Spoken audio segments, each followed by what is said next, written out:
Yep, he's here. Oh, okay.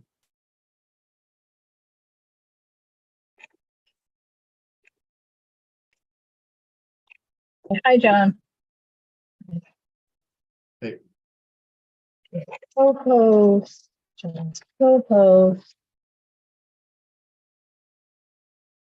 Yeah. Okay.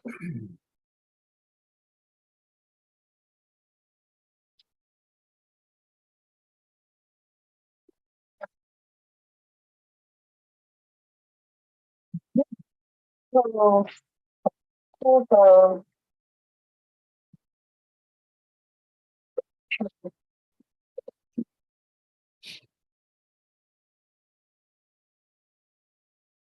Okay, so John will run the meeting, but I have the YouTube is on, John. The recording, Zoom recording is on. Yep. Oh, uh-oh, am I echoing? You are echoing. Yes, you have to close that window. On the recording? YouTube, just close the window. The on, John. Okay, so is that better, not echoing, Yes. but still showing that it's recorded? Okay. Yes. But I was gonna say, I also have the transcript on. So everything is recording. Every word we say. Excellent. Boy, 7:03. We have 5 stalwarts. Well, what's Planning and interesting, zoning committee. the applicant was here, and then while I was doing all of this, left. Hopefully they'll come back. I think we should start. We have a pretty full agenda. Mhm. 7:04 in a second. Okay, I'm going to share my screen. Can everyone see the agenda? Okay, good evening, Yes. everybody. My name is John Arnold. This is the UNNC Planning and Zoning Committee for February 1, 2023. Welcome. We are being recorded and we are being streamed live on YouTube. Here is the agenda for this evening, and we are at the penultimate time. I have to read paragraph 1. Which is expiring on March 1, where we will be required to do something else. We don't know what that is yet. Maybe Laura, you can talk to that for a second. Number 1, determination to continue to hold meetings virtually. The Board of Neighborhood Council Commissioners and the Department of Neighborhood Empowerment, with guidance from the Los Angeles City Attorney, have established that the Board of Neighborhood Commissioners has the authority to adopt AB 361 findings pursuant to Government Code Section 549-3E1BC on behalf of the city's neighborhood councils, and determine that due to a COVID-19 state of emergency, 3 years old now, a meeting person would present imminent risks to the health and safety of attendees. This meeting is being conducted virtually pursuant to that directive. And item number 2, welcome. Call this meeting to order. And per our standing rules, everyone that attends this meeting that is a stakeholder is a voting member of this committee for this evening. We, of course, welcome anyone to attend, stakeholder or not, and participate in the discussion. But for the purposes of voting, or if you want to introduce yourself, we go around the room and everyone introduce themselves, and please state your intent to be a voting member based on your stakeholder status. I will start. My name is John Arnold. I'm a resident of Jefferson Park. I am on the UNNC Planning and this committee and on the governing board of the UNNC. And I will be, as a stakeholder, voting today. Laura? Yes, I'm Laura Myers. I am the co-chair of this committee. I serve on the UNNC board, and I live in Angeles Vista, and yes, I am voting. Oh no, now I've done it. Oh, Well, here. Okay. Good. Teresa. Thank you, John. Hello, everybody. My name is Teresa Masonette. I represent the the West Adams Avenues on the board of the UNNC, and I am a stakeholder. Great. Thanks. Dorit. Hey everyone, I'm Dorit. I live in Sugar Hill section of West Adams. No longer on the board, sorry to say, but I am indeed a stakeholder and I will indeed be voting this evening. Thank you. Great. Thanks, Dorit. Donna. Hello, everyone. Here from West Adams Avenues. I am a stakeholder and I intend to vote. Okay, item number 3, we have general public comments. Anyone has anything to say that is not agendized tonight, please say so. And I'll be taking notes. Okay. Teresa. Teresa. Oh, sorry, go ahead, Laura. Well, I was going to say Teresa may have something to say, and I hadn't seen your hand up. So first, Teresa. I'm not sure if you're going to, I'm going to just tell you what I want to talk about. Hopefully it's the same thing. That the CIM development at Western and the 10 is before the CPC next week.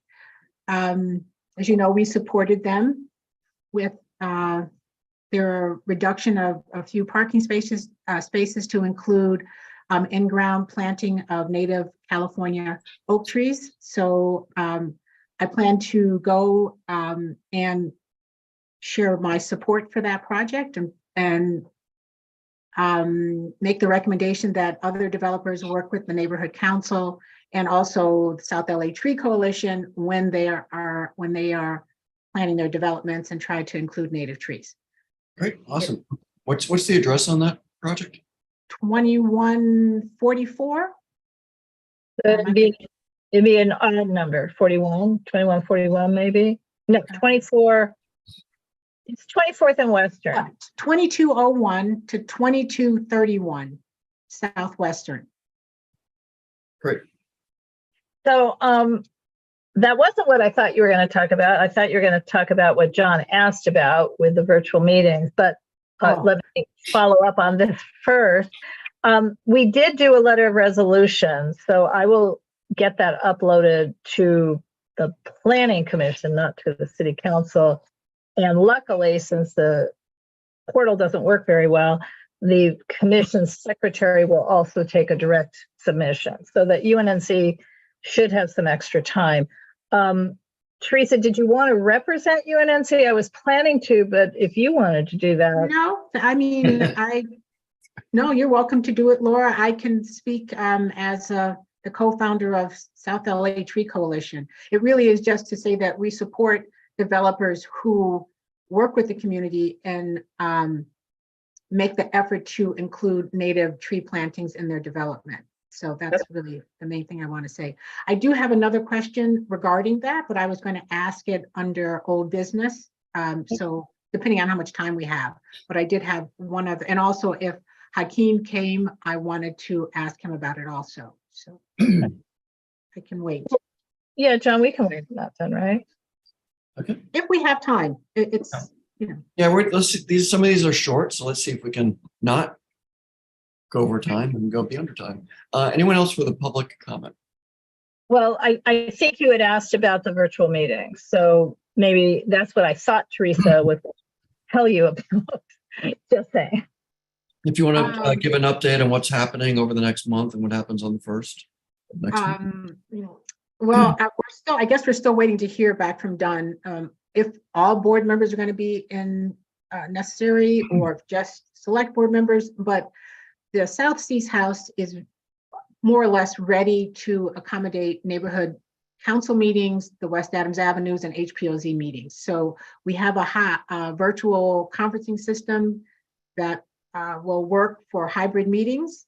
I'm hoping tomorrow to get some additional funding to get a television and a computer and some other peripheral equipment.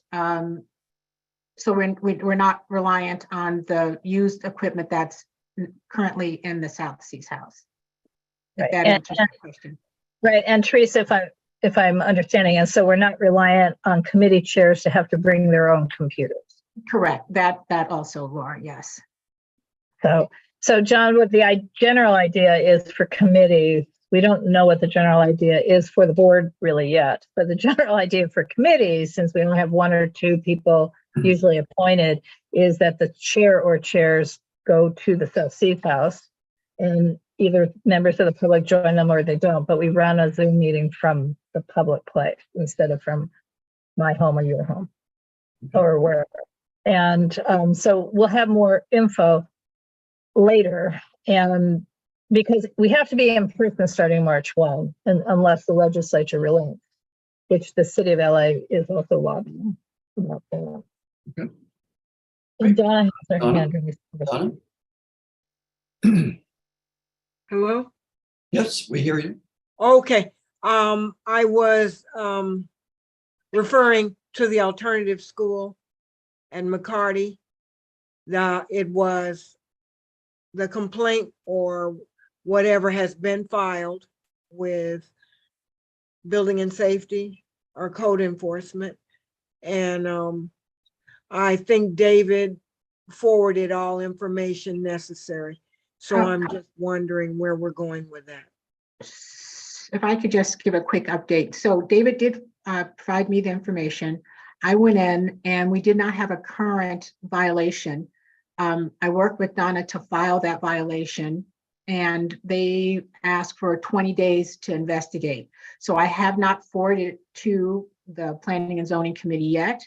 I was just going to give them the 20 days and also work with Eric Aguiar, our CD10 rep, to see if it can be worked out before then. But that's where it is, Donna. I'm sorry, I didn't keep you in the loop on that, but once you filed the complaint on that, it does take 20 days before building and safety can get out to investigate. It was filed on the 18th of January, according to the paperwork. Okay. So if I can submit, I remember John wanted some details on the past violations, and I had asked if we had current information, so I can compile all that and forward it, and maybe we can have it on the next agenda. Yep. If there, aren't other pressing items, John and Laura. Okay. So I've noted that for next time. I'll see if we can remind each other. Okay. Anyone else have a public comment? I have two. So first off, last November, I was elected to the board, the governing board, equivalent governing board to the AIA Los Angeles, which is the American Institute of Architects, which is our local chapter. We're the second largest chapter in the country. And I just want to make sure everyone knows this, because this will be coming up. They are relocating their headquarters to Adams Boulevard, just outside of our zone, which is west of Crenshaw. But they do realize that they overlap 3 UNNC, or 3 neighborhood councils, and that ours is the active good one. No, it's not a competition, but we're great. So they know that. So it's a great honor for them to be in West Adams. They are a community-driven chapter of the AIA.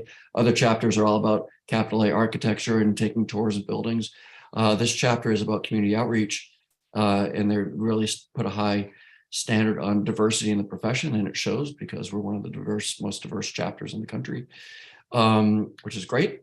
And so they are moving to it's owned by CAM, who owns most of Adams Boulevard, but it's that old bank building that's called the Morris Memorial or something. What's the corner, Laura? It's Adams and... Well, it's just one or maximum 2 blocks west of Crenshaw on the southwest corner. So it's significant that they're coming to our neighborhood. They're very proud that they're coming to West Adams, and they're going to be active. They're going to be reaching out to us. I think they're coming to our next meeting. It's a great boon to our neighborhood to have this professional organization that has a nonprofit hook to it called ACLA, which is Architectural Communities Los Angeles. So it's a great thing. So take a look out on that. They will be presenting to this committee, I believe, next meeting. And then they're going to be asking to present to the governing board on at the beginning of March. And they're also going to have a booth up at Wellington Square Farmers Market to do outreach to the community. So it's a great thing. And I feel proud about that. Second up, I just want to let everyone know the word's getting out that yesterday, Kurt and I closed on buying the Paul Williams house over by USC as a preservation project.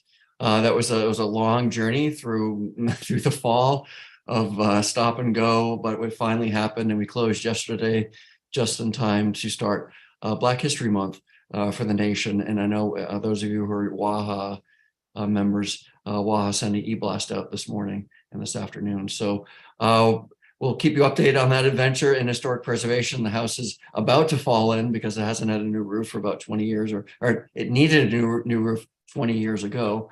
So anyway, that's what's happening in our lives, and that we're proud to be contributing that piece of historic preservation to the community versus seeing it demolished by a developer because it's in a very high TOC zone.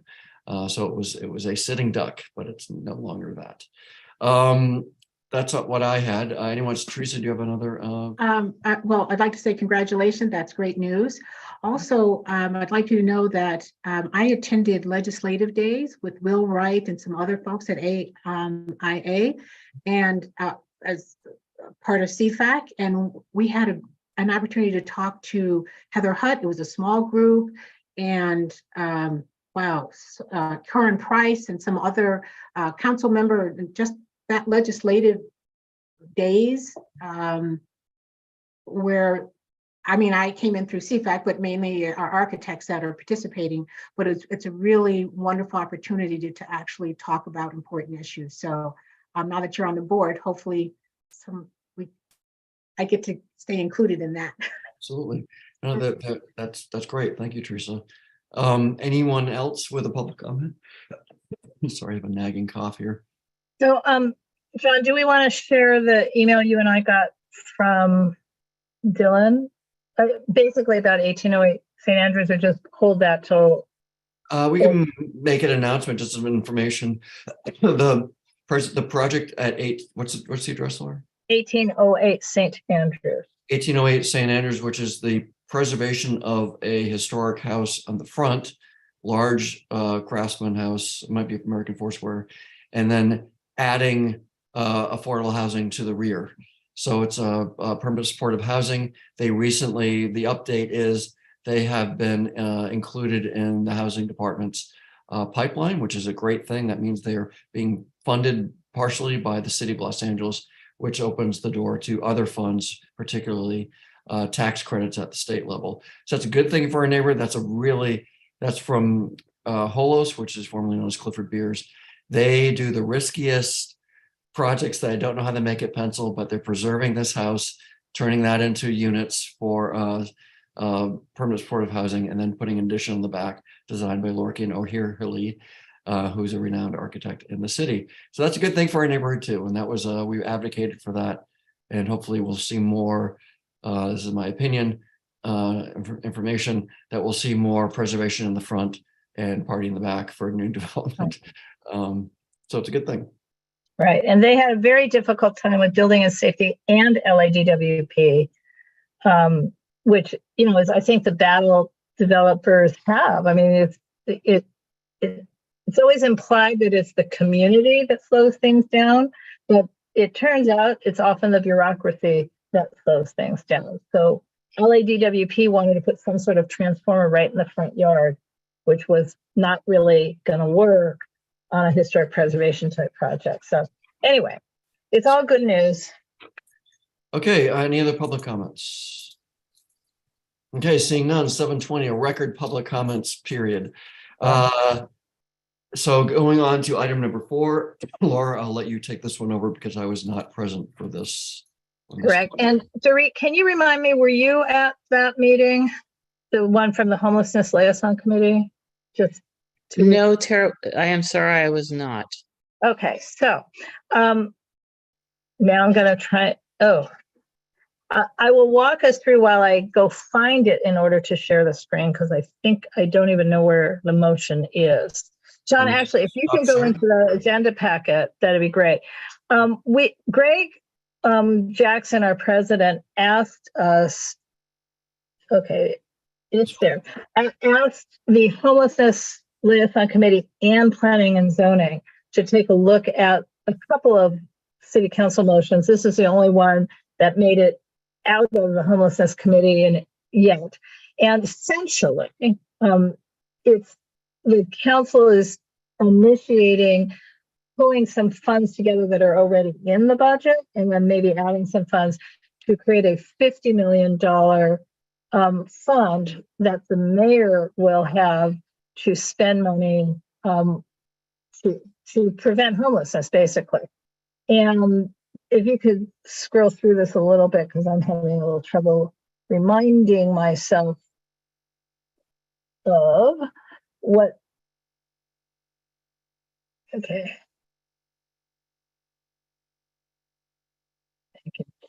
Anyway, nobody seemed to be opposed to the mayor having the ability to spend money on her homelessness initiatives.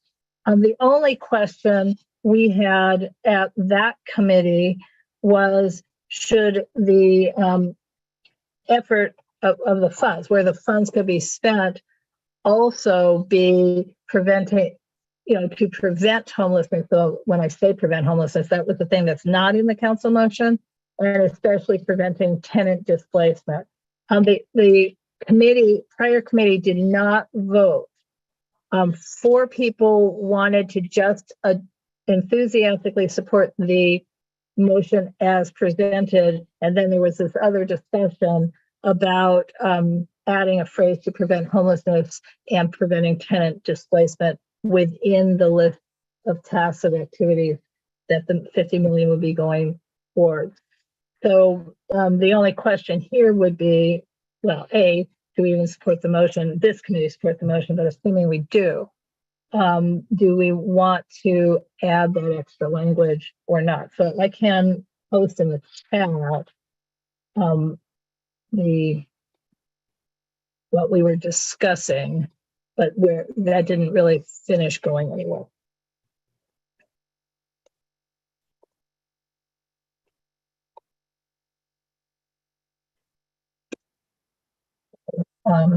Mute.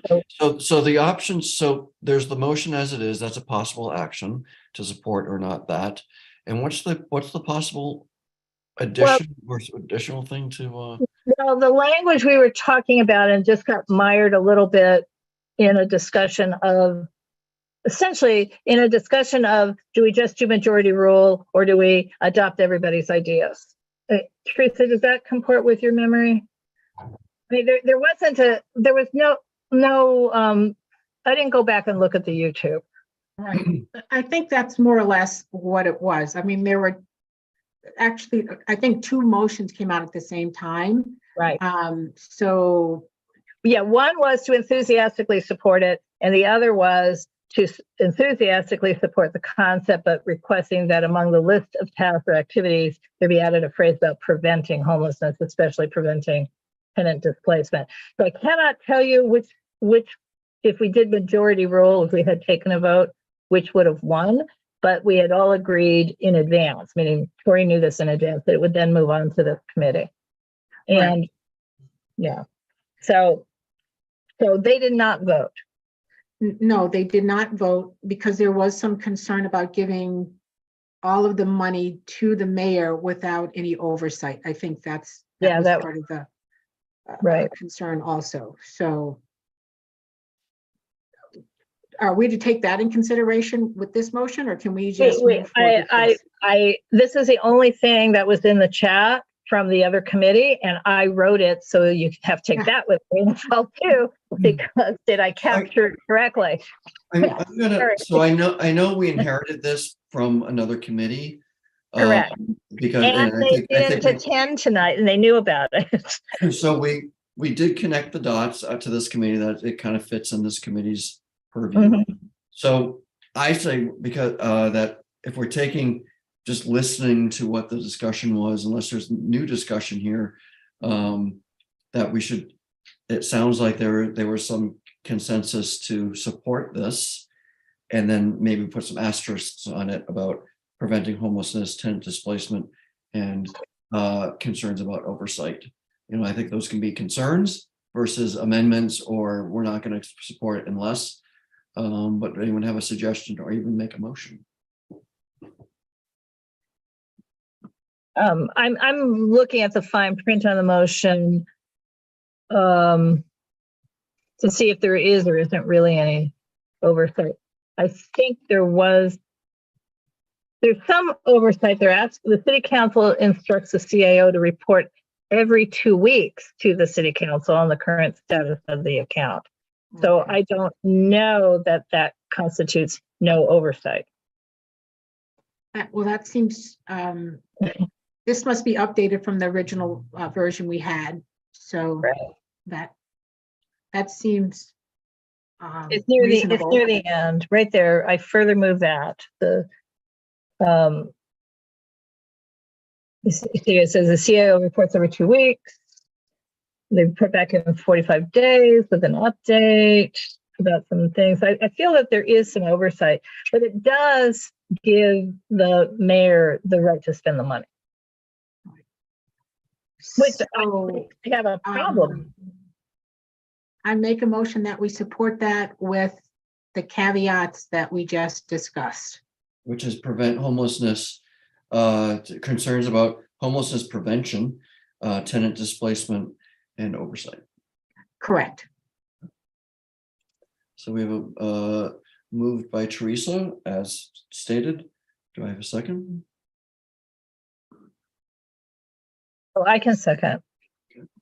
That's Laura. Oh, Dorit has her hand up. Three. First, I was going to wait until you second it, and then when open discussion, I was going to ask questions. Okay, so I'm turning off my video for a minute and walking out the door because I suddenly have a smoke detector that's beeping right here. Dorit. So we have a motion and a second, and now we have more discussion as we wish. Dorit. There are other motions and there's other funds and pots of money that the city has available for homeless prevention. So I wonder if instead of saying we want this to this 50 million, how much it is. Sorry, I turned off that screen. I wonder if we should say we'd like to, instead of saying we want that money to also go to homeless prevention. I'd like us to know if there's other motions coming down the pike that address homeless prevention. Like if there's more than one motion of money, this X amount of dollars will come from this fund to go to homelessness, and Y amount of dollars will come from this other fund to go to homeless prevention.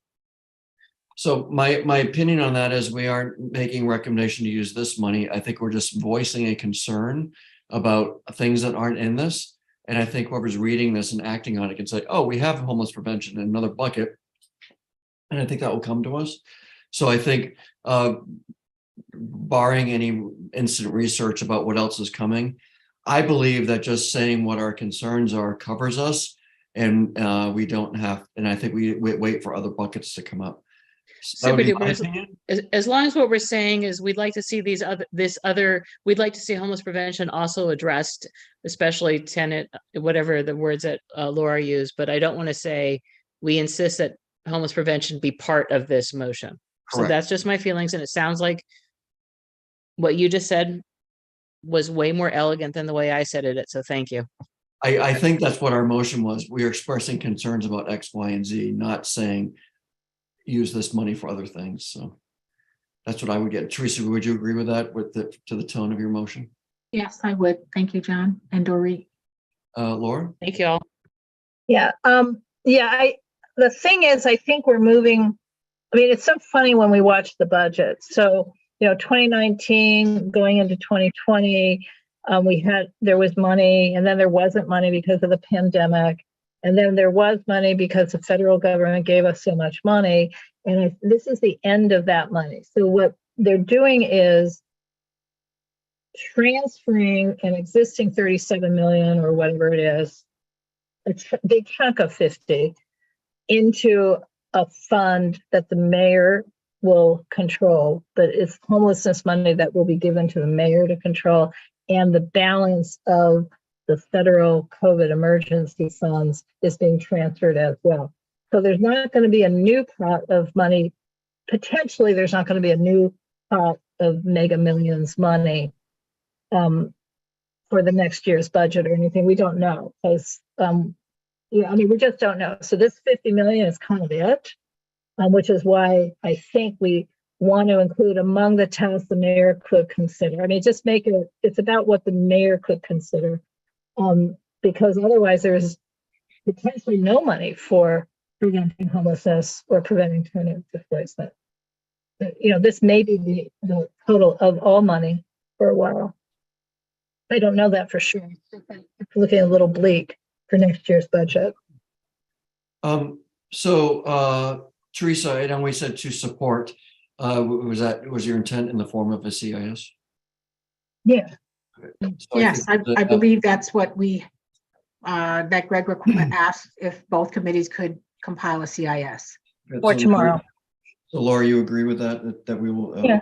Okay, great. Yeah, that's definitely what Greg wants. The motion is to file a CIS that is supportive of this council motion with concerns that prevention of homelessness, tenant displacement, and oversight be addressed in some form, either here or other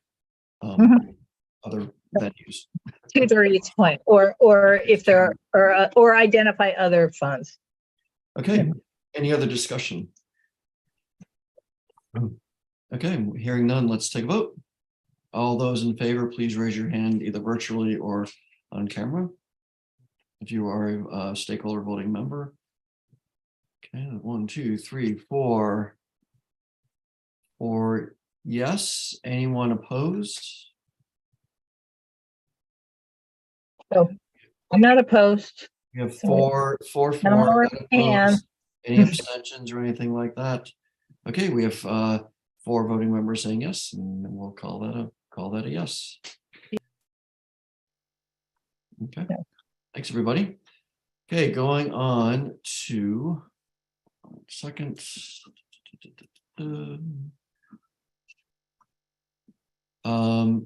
Item number 5, which I'm also going to hand off to Laura. Laura, I think we had some homework. Yeah, we need to do the homework, but it's on tomorrow night's agenda. So I'm just going to we had a whole presentation, et cetera, last 2 weeks ago. Let me just say things are ramping up for public hearings. So the city planning department is making real and permanent the temporary COVID allowances for dining al fresco. So in other words, restaurants have been allowed kind of on temporary permits to put tables in their parking lots, on the sidewalk, in the street, at curbside, to allow them to serve their food to patrons who are not inside but are rather outside. So there's an effort to make this permanent. The main concern I had with the proposed ordinance is it only relates to the planning department. So thus it's covering outside patios that are behind, close on the restaurant side of the sidewalk, and or to some extent patios that are in the parking lot, but it does not cover the parkway on the on the sidewalk and beyond, and it does not cover the in the street, the kind of curbside parking, because those are respectively a little bit of building and safety on the parking lot, and not a lot, but a little, and DOT on the street, and public works on the sidewalk. So there's not a huge amount of coordination between the 4 departments. And so that personally was my personal major problem, because it's like, why are we doing a municipal code amendment and changing, doing an ordinance that changes everything, that only changes everything on the planning department side and not everyone else. But some of the questions at other meetings where this has been presented, and I mean at the planning department itself had an open house, Zoom, and they also presented to the citywide committee that handles planning and zoning, the Plan Check NC. And some of the other questions that came up were, will this impact trees on the sidewalks? Meaning if there's tables, how do the trees get watered? Will it go under or over specific plans? And the answer to that latter question is this is an overlay over any overlay plan. So this is on top of and not below. For example, the turbulent specific plan. We don't here in UNNC don't have those kind of specific plans. And those were two concerns. And the other concern was about parking for patrons and parking, if it's in a mini mall, for example, parking for other patrons, not the patrons of the restaurant, but the patrons of other businesses. So the key answer on that one was they can't take up the parking required for other businesses if it's a commercial complex that has more than one business, but there is a specified number of parking spaces that can be used for this. So we had put this off, John, you and me, because we were like blah blah blah. At the last one, we were supposed to do the homework and present yours and my opinion tonight, but we didn't do that. So the question is, what's everybody's opinion? This is also on tomorrow night's governing board agenda, and the hearing is on February 8th. So what would you recommend, Laura, as far, we've talked about this 3 times, and this is our 3rd time in this meeting. Yeah. With general support for it with a few caveats and, what abouts and it's. Yeah, well, I What do you think, suggest we do so we can actually get some vote business that done and send it to the governing board tomorrow, if that's. right, well, I think we should, this is again, my opinion. Well, I'm not really, really young. And while I'm healthy, I am COVID concerned. So I love outdoor dining personally. I think a lot of people do, and I think the restaurants really do. There was this planning department did do a big survey, thousands of people responded, and it was generally positive to do this, make this ordinance permanent. So I feel that it's an opportunity for restaurants. I'm reading, John, what you said last month. What you said, I'm reading the chat, the transcript, the live transcript. What you said, what I hear is that we are generally supportive of expanding the opportunity for restaurants to occupy both private and public land. And I think that's correct. But we prefer that all departments work together to make it cohesive. So that's a really simple CIS, and I think I we like could that. do that. I like that. I have no other concerns that I have faith that they will work it out as long as they're all working together. We don't have some Frankenstein, this here and this there, but DOT has say over this. And so I think that says it all, what you just said.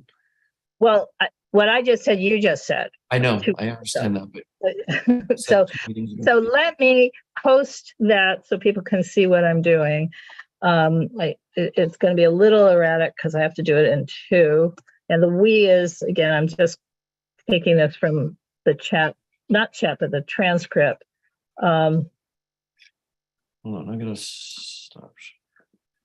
I'd like to make a motion that we support this, the wording that, is it in there already? Yes, that is in the chat, that we support this wording for this CIS. I'm sorry, what, Laura? Here's Did I the do other something wrong? half. No, you did something very right, but here's the other half of it. We prefer, I say we would like, okay, we prefer. I make a motion that we support what is written in the chat. I think that's good. I'll second that. Can I second this? I can never remember. Probably not. Thank you. I second the motion. Okay. But can I read it just out loud? So it's, if there's Yeah. someone just listening Sure. and unable to read the chat.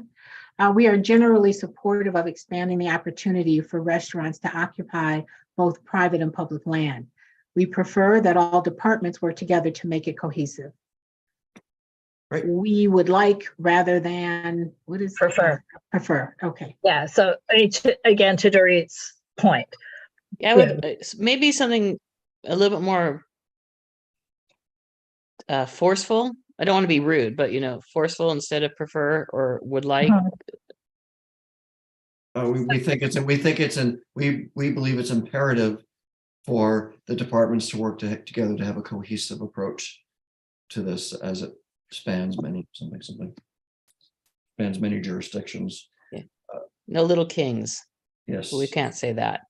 No. Well, I can deal with prefer. I would just rather a more About direct that. word.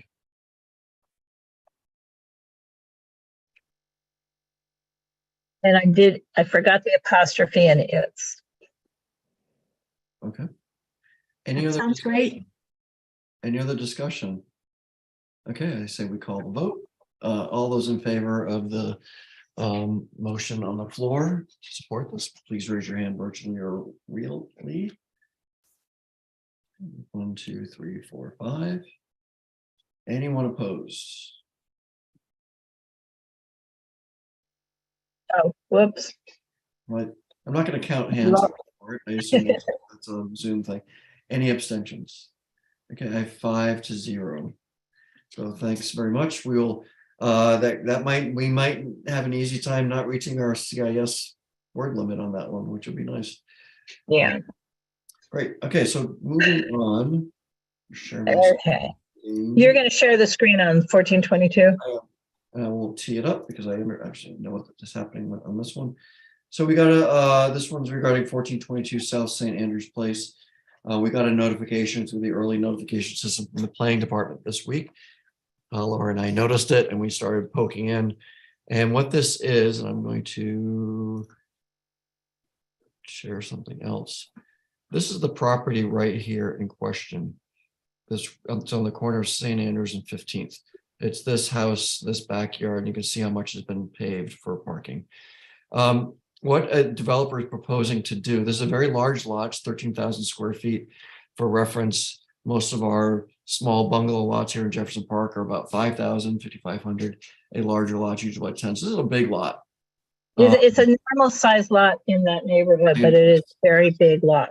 It's 13,000 square feet, which is about, it's more than a quarter of an acre. And what they're proposing to do is divide it in half. So that's a subdivision. And that's a tract map. It's what they call a tract map. And all tract maps have to have a public hearing. All tract maps are discretionary. So that's why it's coming before us. Otherwise, it appears that they're dividing this, and the two lots that will be formed from dividing this will be viable lots in this zone for the minimum lot size to create duplexes. So the proposal is, even though it's not explicit in the applicant's application to the planning department, is to divide this lot in two, demolish all the property on it, all the improvements, and then build two duplexes. What is unclear is why they have to do this, because subdivision is a pain in the neck. I know that. And it's not really necessary. We don't know why they feel it's necessary to do this process of a tract map. It is an older, I think the application has been around for a while, before AB 2097, which no longer requires parking. So anyway, we have some concerns. This is more or less, it's a discretionary approval, but there's no really, I don't want to put my opinion in this, but there's nothing in there, not asking for any favors. It's a normal process. If you go down to Street View, it's this house right here. So an older house, but it's Laura, is this in the character overlay? Yeah, well, yeah. So there are some issues. Oh, so there are issues, but they're so Yeah. please, Laura, why don't you explain further and where our position, where we might insert ourselves in the discussion. Right. So this house, as you can see, it's been altered, but it still has the original character form.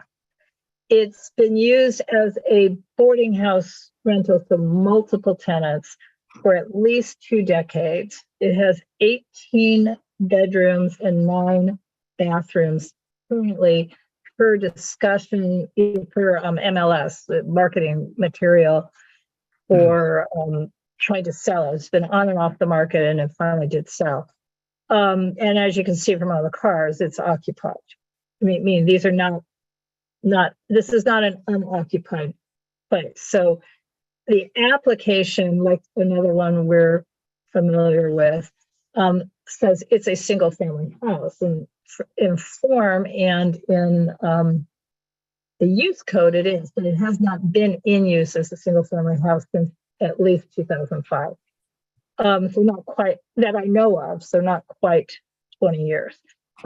It also is in the character residential overlay zone. So, to me, it's just questionable. Why do we have these overlay zones if you can kind of, whoever you are, find the loophole of cutting, ignoring the character, not of the house, I mean, that too, but of the form and of the size of the lot. So John is correct that it's a very large lot, and that technically citywide in an R2 zone, the cutting it in half creates two lots that are still large enough to have two lots.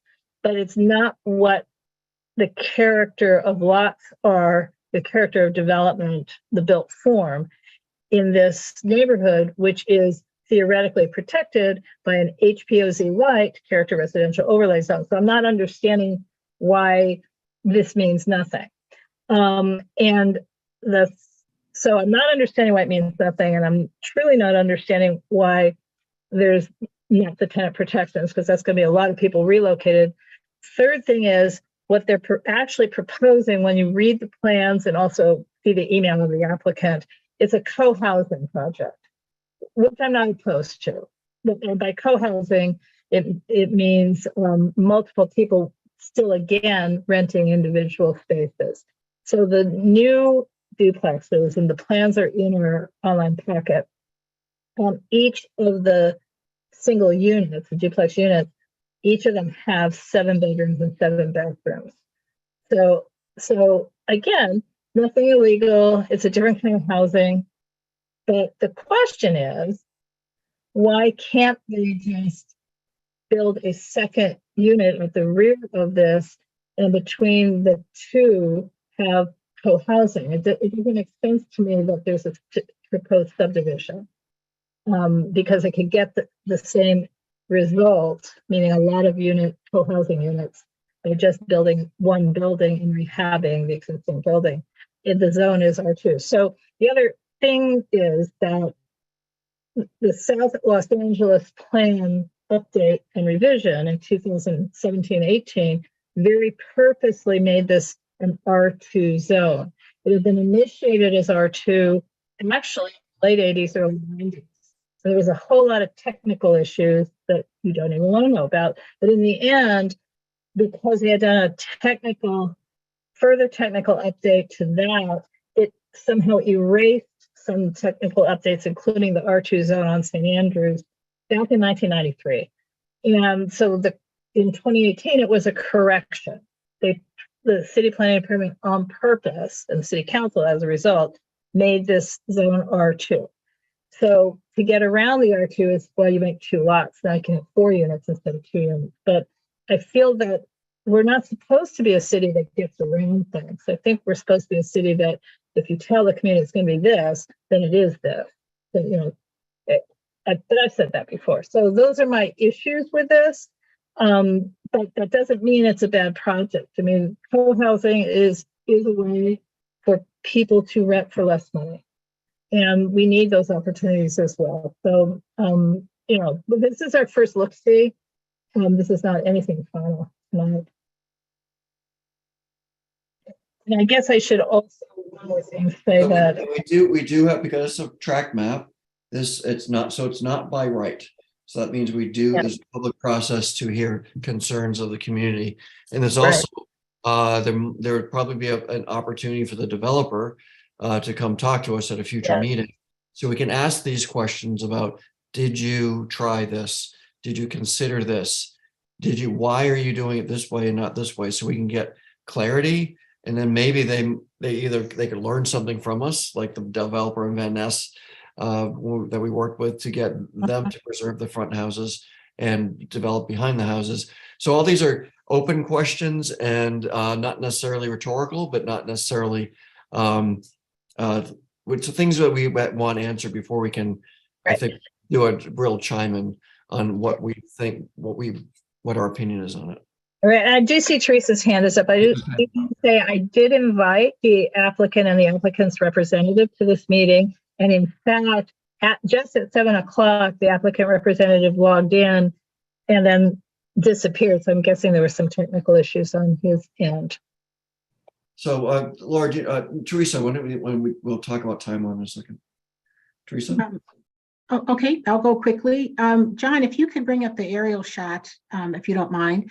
It appears that there are many larger apartment buildings in this vicinity.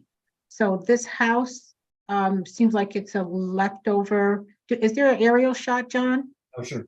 Yeah. So, yeah, if you look, I think directly across the street is a smaller one, but look at all the other larger buildings. I'm not personally supportive of co-dwelling, even though that's currently probably what's there now. The other concern I have is all of that concrete.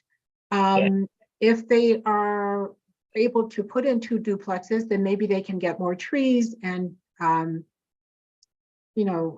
better landscaping and remove some of that, even though I know removing it is not great for the environment either. But if we could work with them to get some trees in there, that would be much better than having all of that concrete. Also, my question, John, is why would they do this? Is it possible that they're putting in I know Laura mentioned co-dwelling, but could they be putting in 2 duplexes that they will then sell as condos or some other? My opinion is that's why they're doing it, is so they can sell them separately, because I think 2 buildings on a single lot are worth less than 2 separate buildings on 2 separate lots. Okay. Again, that's not anything that we can judge a project for. It's all perfectly legal. I think so. I think objections to track maps, I think it gives us an opportunity to ask questions and understand, and then also perhaps make positive suggestions that maybe they didn't think of. And we also don't know how aged this is and what they're striving for. So I think it's an opportunity for us to chime in, and we should take that as we normally do. Dorit. Forgive me for not reading everything completely. I just didn't have the time. No excuse, I know. Did someone say there was 18 bedrooms in this building currently? I did say that. That comes Okay, so from that means there's between MLA. 18 and 36 people currently living there, because most shared properties like this will have 2 people per unit, per bedroom. I'd like to know what, and I don't know if we're allowed to even ask this question or vote according to this. I'd like to know what is going to happen to those 36 people who are probably paying $650 to $800 a unit per bed, each month. So I'd like to know what's going to happen to them before we approve this. And I heard someone say something about, are they going to build these duplexes and then turn them into condos? If these are 7-bedroom units, I really don't foresee that being turned into condos.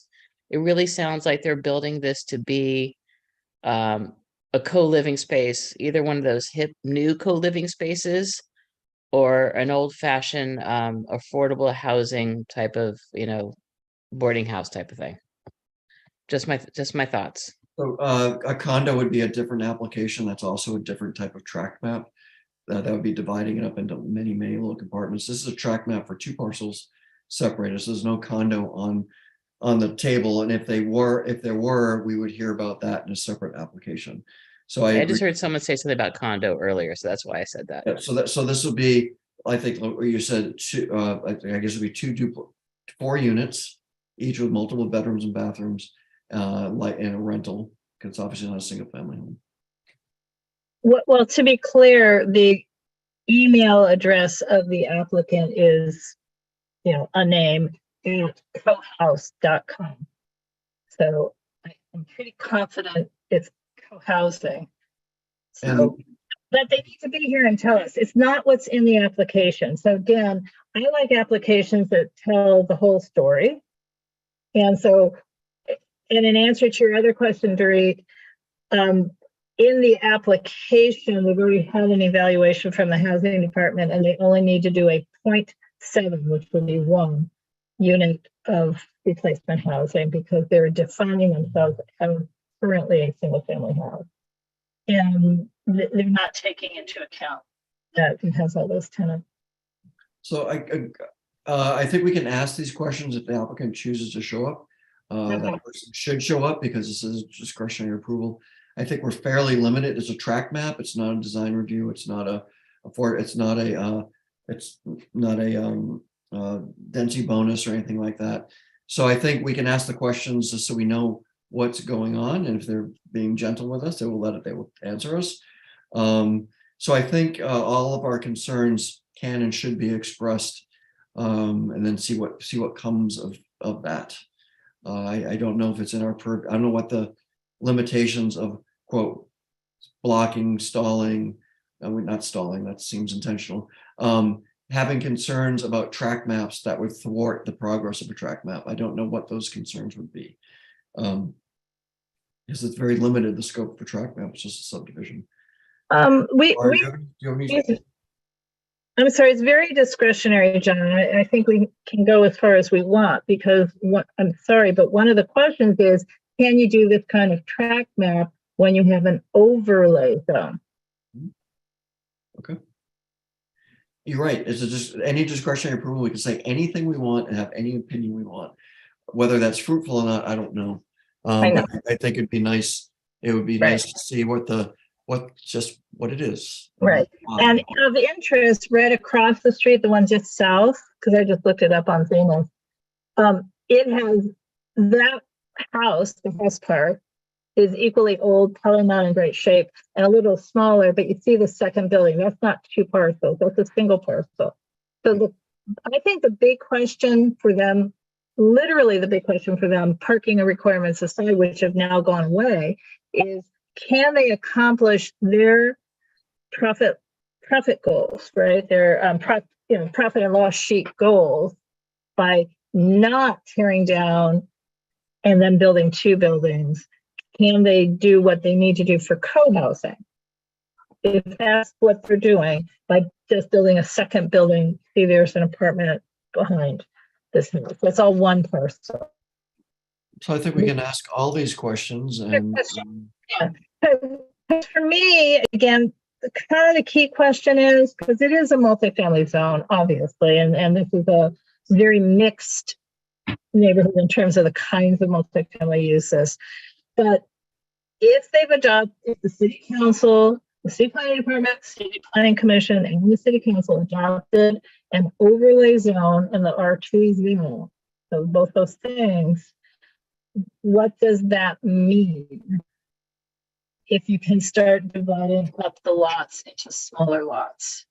I mean, to me, that's a big question, along with this idea that if the applicant says, hey, it's just a single family house and a family lives there, that everyone believes them and says, okay, so you only need 1 unit of replacement housing, when there are, as Dorit pointed out, anywhere from 18 to 36 people living there. And where do they go? Where do they go? What's kind of relocations happen for them? so my opinion is on this item for tonight that we don't have enough information. Oh, yeah, we can't vote. Tons of questions and lots of, so I would say we'll keep reaching out to the applicant to see if they would give us the pleasure of their presence, and we can ask them questions and then go from there. But this is to tee everybody up that this is happening in our community. Anyone else have a different suggestion about moving forward? Well, are we comfortable? I mean, do we want to do motion? Again, we're doing a live transcript here, so we have all the questions, although most of them were mine. Some of them were others. And the landscaping and all that. Do we want to say that the questions in this transcript are questions we can share with them in advance of their coming to the next meeting, since we have it all? Yes, I say share them so they can prepare and do their research and know how much they're giving for relocation. I agree with that. So maybe that's our motion. We move to take the questions raised at this meeting, send them to the applicant in advance of, and in conjunction with inviting them to come talk with us so they can come prepared. So they don't have to say, we'll get back to you. I think that's a great time saving suggestion. Okay, so you can't make the motion. I probably shouldn't make the motion, though I'd happy to be say so moved, but maybe somebody else should do that.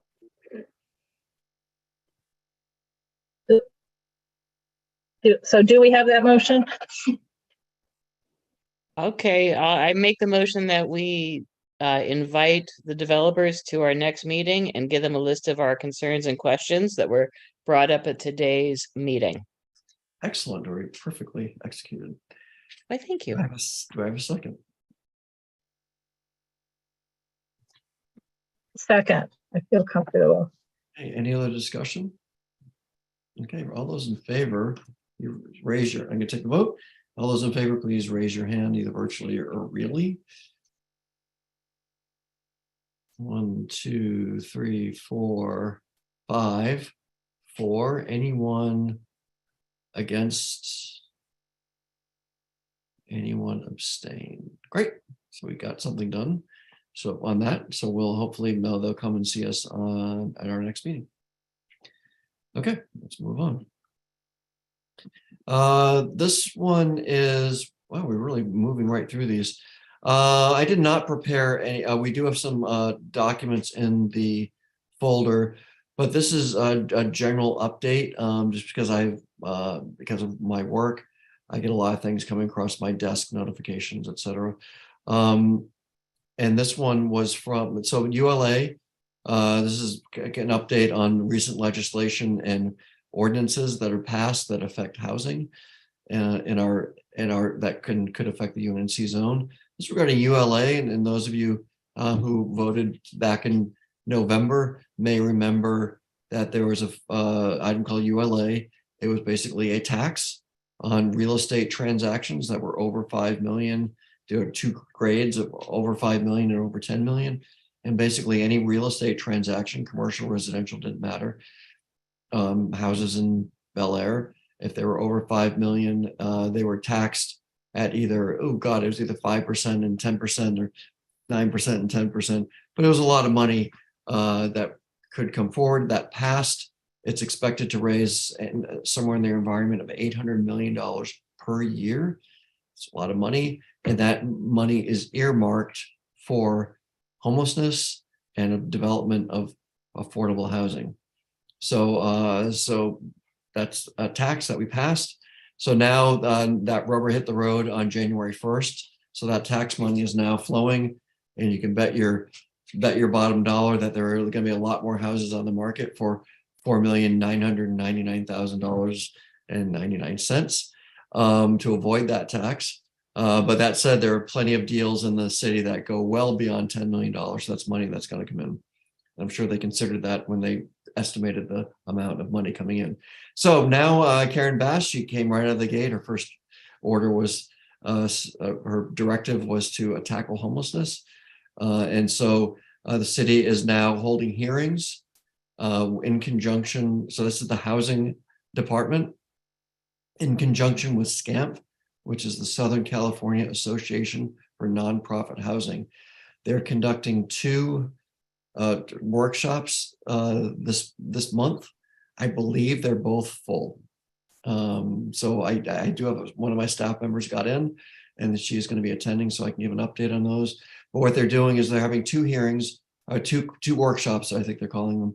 The first one is about affordable housing and how getting community input, how to spend those dollars on affordable housing. And then the second one is homelessness services and programs, how to spend those monies on those buckets. So the hearings are going on. This money is starting to come in as we speak.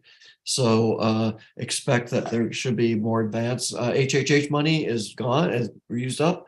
So I expect that a lot of this money will be replacing public funding, probably through the housing department for affordable housing projects, and which then make them, the more the city gives, the more that low-income tax credits will be available at the state level to make affordable housing work.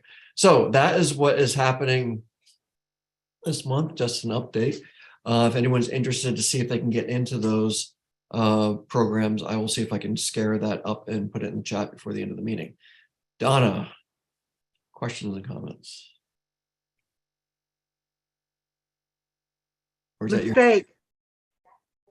That's a mistake. Okay, sorry.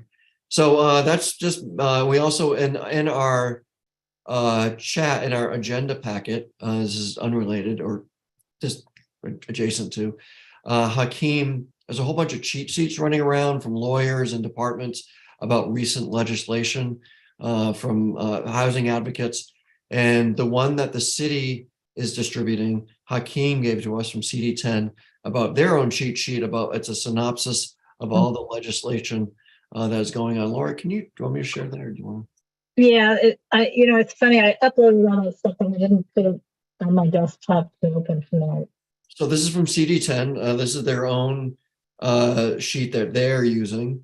I assume that it's fairly accurate, but beyond that, because they're reading it, I'm going to say this is the one that we should be reading so we can all be on the same page with definitions and what we understand. If anyone sees any errors, we should probably alert them to that. Heather Hutt and CD10. So this is obviously 2023, and this is AB 2097, which is the one we talked about last meeting about a lot of the UNNC area no longer has parking requirements, right? About 3/4 of it. So it just goes down the list of all the ABs and SPs that are recent. It's not covering the past 5 years, but it's the recent ones that are being enacted. They're being put in place this year. So there's a lot more than this coming around, but this will give us a framework to discuss with CD10 because they gave this to us. I assume that means they blessed it. So you do see there's one for living that you just went past real quick. Where'd it go? No, that's PSU or PSA. No, above there. I mean, I just caught a glance at it. Miguel, I think it was, no, darn. Okay, I don't know. I just saw there's one that's streamlining co-living and I just lost it. Oh, well. So this is a good thing. We'll have it will be permanently in the agenda packet on our website. So it just gives a really good synopsis. I know they're updating the ADU laws. I actually haven't read through all this. Some of it's new to me and some of it's not. So this is available to all of us as our housing update, and maybe over the course of the next few meetings, we can talk about any one of these specifically. And if anyone wants to talk about any of these specifically, please send me a suggestion. Okay. Any questions? John, you and I have to remember that you just said we're going to have it in our packet every month, every meeting. So I have to remember to move it forward, move it forward, move it forward. I know, but you can go back in the past agendas so you can go back to the calendars from the past, hit it, and you just have to remember that it was at this meeting on February 1st that we saw it. Or better yet, download it into your desktop and have it there for reference. Any questions on either that or ULA or comments? Future things. Well, on the ULA, this is a question, not a comment. Did I hear that's already being litigated? I think I read that somewhere. Because I think the issue was, well, there's many issues, but one of the issues was simply that even a mom and pop owner of a 8-unit building might end up going up and over that $5 million mark. Because the apartment owners Go ahead. The Apartment Owners Association of Southern California or of Los Angeles, Greater Los Angeles, is indeed suing. I think they're part of a bunch of organizations that are suing. Frankly, as a mom and pop landlord myself, I voted for this and I strongly support it. I don't know. But yeah, AGLA is indeed suing, and I think a couple other groups are as well. Well, that's probably why I read it, because we get the AGLA emails. So that's probably where I read it. Somewhere else.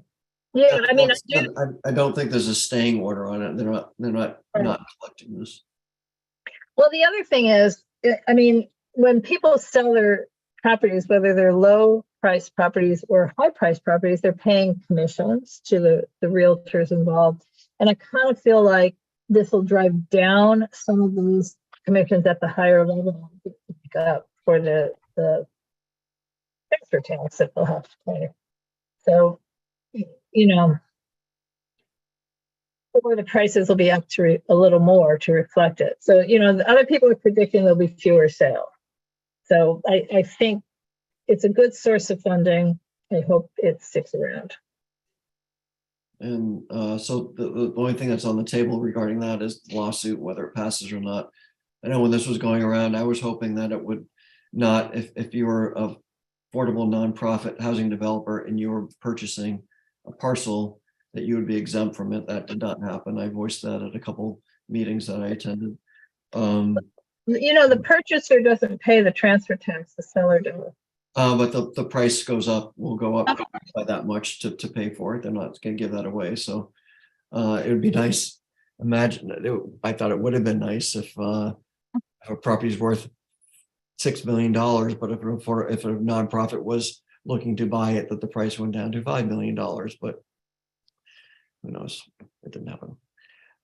Anyway, so that's around that. On the flip side of that, regardless of the nuance of how they collect it and from who they collect it from, it's been a lot of money flowing into the city's programs for homelessness and affordable housing.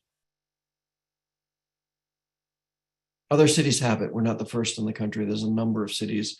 There's got to be at least a half a dozen or a dozen that already have it. So it's basically it's a kind of a mansion tax that has the money earmarked. Okay, seeing no more discussion, follow up on previous cases. God, we really blew through these. It's great. Laura, if you want to take this one, number 8, we have a specific one. We can talk about anything we want. Anyone has a suggestion, but Laura, if you want to talk about the Mills Act ordinance changes, I know there's been action. Oh, Teresa, do you have a question before we move on? No, I can wait till Laura's finished. I'm just going to go back to the other development. So Okay. Laura, do you want to talk about the? I can do a half update, and the annoying thing is the other half is unknown. So if you recall, UNNC previously dealt with the proposed revisions to the Mills Act ordinance. So the Mills Act is basically an incentive for historic preservation that applies only to the owners of designated historic cultural monuments or designated contributors or altered contributors in HPOZs. And the program has become, for staffing, unsustainable because the city has not funded in any budget additional staff. So staff is at the planning department. So the people who have to do the Mills Act program are also the same people who are taking in the applications for new landmarks. They're also the same people who are consulting with various HPOZ planners when there's a question about Secretary of Interior standards and so on and so forth. And there's only 2 of these people. So they've been asking for years for more people, didn't happen. So instead they were trying to revise the Mills Act so that it is either more sustainable or less work, in a number of ways. So the first round of proposals, which is what we were looking at, would have, first of all, the older contracts basically eliminated over time. So when a person signs one of those contracts with the city and the county, historical property contract, it is in perpetuity.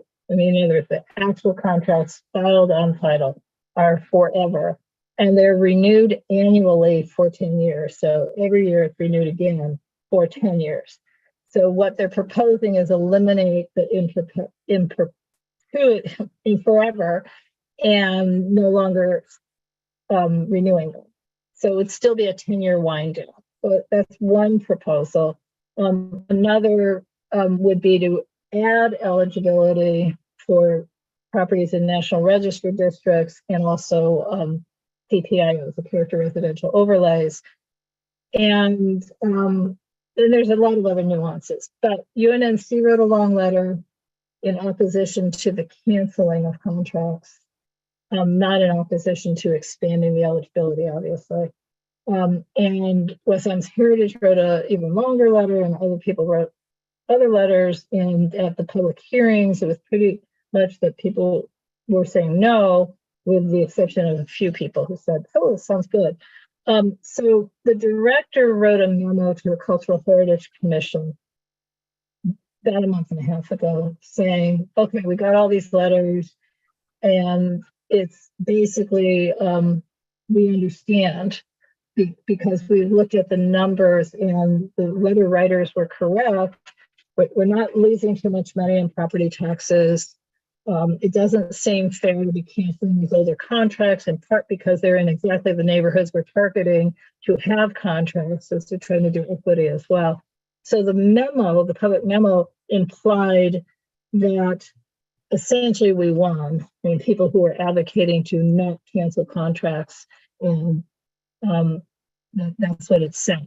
But unfortunately, in the course of that actual meeting, the staff member at the planning department who was present and asked questions by the commission then dismissed the report that had been written by the director.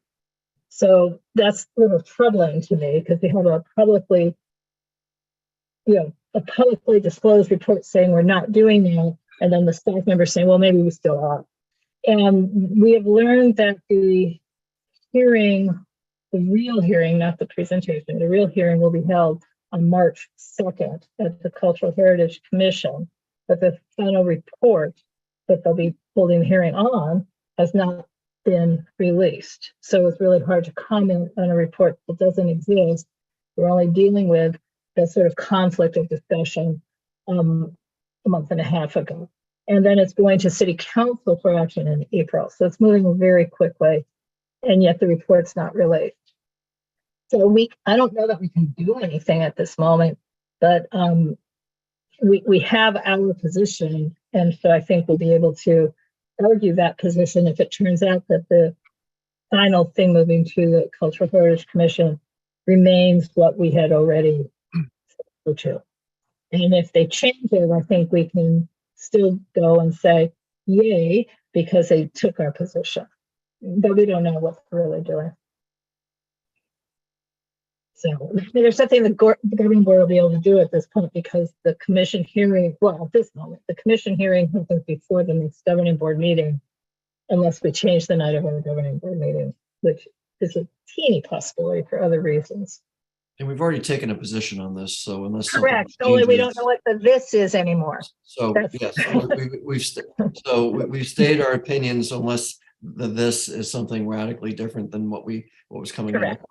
We don't Correct. necessarily take another position. Any questions about that? Comments? Hearing none. Teresa, do you have an update? Thank you, John. If I could have the ability to share. Sure. Hold on one second. So I can do that. I think. Oh wait. okay, I got it. Great, I thank you. did it. Can do it. Yeah, I have it. So I was reviewing the application from CIM to the CPC, which is coming up. And I was looking at the EIR report, and one of the sections has environmental impacts, and then it talks about parks. Would the project increase the use of existing neighborhood and regional parks or other recreational facilities? And it says significant, because I think this is 90 units and 40 units and all kinds of units. And the Benny Potter Park is 0.7 miles from the construction. So this is the closest park. So I went in to take a look at the code, and the code is section 1233 and 1712. And the way they determine the amount of the Quimby, so you can either build a park if you're putting up more than 50 units, or you can have in lieu fees, and we identify them as Quimby fees. So the way that the dollar amount for Quimby fees are determined is a calculation that is done by Department of Recreation and Parks. And what we would like to know, the Recreation Department would like, Recreation and Parks Committee would like to reach out to CD10 and find out if they have received that document.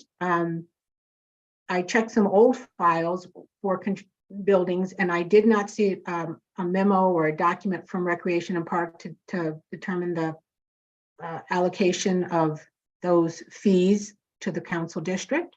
So what we want to find out is in how much in Quimby fees CIM paying for this development. And we do know that the use of the Quimby fees is, at the discretion of the council district, but we still would like to know. So if we want to move forward with some of the ideas and projects that we have for Benny Potter Park or the South Seas House, we can then say, well, you received $50,000 or $100,000 from the CIM development. We'd like to have some of that allocated to our facility. So I was going to ask Hakeem about that, but I think what Don and I will do is just send a letter asking them if they could share with us the document that they will receive from Recreation and Parks. Because every year the allocation, the dollar amount is adjusted. So yeah, yes, Laura. If do they, because there is one other park that's fairly close, or maybe even exactly as close, which is Lauren Miller Park in Council District 8. Do they ever divide the Quimby funds between council districts, or if the project is in a council district, the money stays in the council district, if you know? I do not know. That would have been a good question for Hakeem to answer. I'm just coming up on this now, and I was reviewing, this document is 300 some pages, so I'm kind of going through it, and I'm like, oh, what is this? Oh, yes, this is an explanation for Quimby funds, which we've all been trying to figure out how those fees are determined and allocated. So I do not know. Also, I don't know if you guys noticed, but there was the very last document is a letter from the deputy from CD8, which is on the other side of Western, and they oppose this project. Yeah, it's the very last. I don't know if you guys can see that. They're concerned about the traffic on Western. But anyway, so we're just trying to figure out what's up with these Quimby funds. It's always been like a mystery, and now we understand. And I know that it's Recreation and Parks is the organization that completes the form or whatever it is. So we just like to get a hold of that. And I'm quite surprised because normally in all the council files there are many, many documents from many departments, and some of those files have hundreds of pages, but I was unable to find, in just a few that I looked, I reviewed, that there was not a transmittal from Recreation and Parks. So, unless you guys know, then Don and I are going to reach out to CD10 and ask them how that, where that document is. Do you guys know? I don't, but I'm a little concerned about that letter from CD8 because what's across the street, they are correct that they are across the street, Right. But physically what's across the street are mostly commercial endeavors or a hospital. In other words, it's not like it's a bunch of houses. Well, maybe someone complained or reached out and said it's going to, No, I understand. Alterations to the, remember we had the long conversations about the median there, and I can't remember which community member was concerned about making left turns and this and all that. So maybe somebody reached out and advocated for CD8 to do something. So the question I would have, so, we're now going to go to this hearing. UNNC will be going to the hearing. We will be given time to speak, as will CD10 and maybe CD8. We can't adjust our position, but do we want to say, for clarity, that there were quite a number of community meetings? And I mean, I don't know. Do we want to be real supportive? I mean, they did change their position. And John, we had 3 or 4 meetings, including governing board. I'm trying to remember. I think we had 4 meetings, 3 P&Z and 1 governing. Sounds right. Well, I think 3. I think it was 3. Well, I remember them coming initially kind of talking about it. So there may have been one before that. And then Right. the next one they came in, they still didn't have the trees. And then the third meeting, they made the adjustment with the trees. So that's how I remember it. Correct. Then they came to governing board. Well, I was including governing board on that. Oh. Yeah. Oh, I don't know. But you know what? I can tell from my email. I will go back and look at my emails from the rep, the lawyer who was representing them, and just see how many emails I have. But my question is, because we're not going to have another meeting here. Do we make the counterpoint that in fact there were, because one of the things that was in that email is that we asked them to reach out to the community and they did not, but I don't think that's quite true. They certainly. Maybe they didn't reach out to that side. What neighborhood council is that? Nandesy, north there. Yeah, I'm sure they didn't reach out to the neighborhood council, but. Well, how do you know that? If they reached out to us, or is that because of? Oh, because John and I pushed them. But I can check. I mean, I know the planning. I know our equivalent person or people at that. Why don't you just ask Michael? Ask Michael Gonzalez. Hey, did you reach out to the neighborhood council adjacent to this? Right. Find out. I mean, if they're making a good. I don't know why they wouldn't. I mean, they came here, and if they came here and it's just because of personal relationships, and that's not right. They needed to get buy-in from everybody around. Right, and it is true. I mean, it's an edge, what one would call an edge project, and both neighborhood councils should have the opportunity to weigh in. And of course, I don't know if Nandesy did or didn't, and mainly reason is that their meetings are the same as their meetings. So I don't go to their meetings, so I have no clue. Well, yeah. I think we should just stay with our letter. I mean, we have an effective letter saying that we support them. Did we write a letter? Now I'm not remembering. We certainly had a long motion. Did we write a letter? Do you remember? Well, a motion, a letter, I don't know. We need to go back and check. We will need to write us something and submit it that reflects whatever we did, because to speak at the hearing at any length more than 1 minute. Okay. So, since I already conceded that I wasn't going to speak, I'm going to put that in your court then. I have more homework. Okay. Okay, so we'll go back and look and make sure we put in something that then we can speak. But it's not really our job to defend them in the face of CD8 opposition. Okay. And they should do their work. I mean, when they came here, I thought that they did a good job, and they were, they would reach out to all the interested parties. So, and in the past, I feel, well, I don't know, because all of the development they've done down Adams, I just assume when they got to the other side of Adams, they reached out to that neighborhood council, and they gave us so. Right. And they are now proposing a major project on Western, the other side. So, they would be, well advised to work as closely with that neighborhood council. But Teresa, you'll also remember when we were at the USC thing on trees and paths to school and shade, that in round 1, that team was unaware of this project. So it is entirely possible that CIM did not think to reach out to folks on the other side of Western. I would agree with that. That's true. Any other comments on that, or any other past cases? Oh, yeah, John, Teresa, everybody. So we did get our notices, meaning neighbors, maybe UNNC as well, for the 1848 South Gramercy Place hearing, February 23rd, which I am recused from, so I'm only reporting a fact.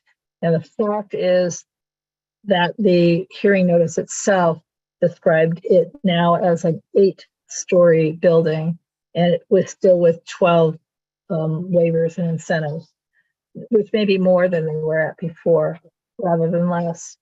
So the updated plans are not posted in the case summary, which usually is plans. So, I don't know beyond that anything to say, especially since I'm recused, so I'm only going to state facts. I don't know if anyone's meeting the council office or John or anybody has seen the new plan, but clearly it's been like now a slightly different design.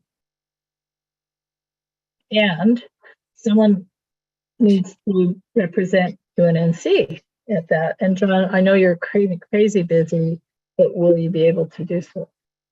I'd like to see what the changes are, because I don't want to go and hit my head against the wall again and say the exact same things I've said at that meeting.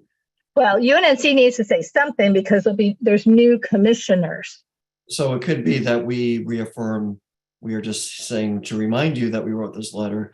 If there are changes, obviously we can't make changes unless we vote on them. So let's we can't track make any it. changes.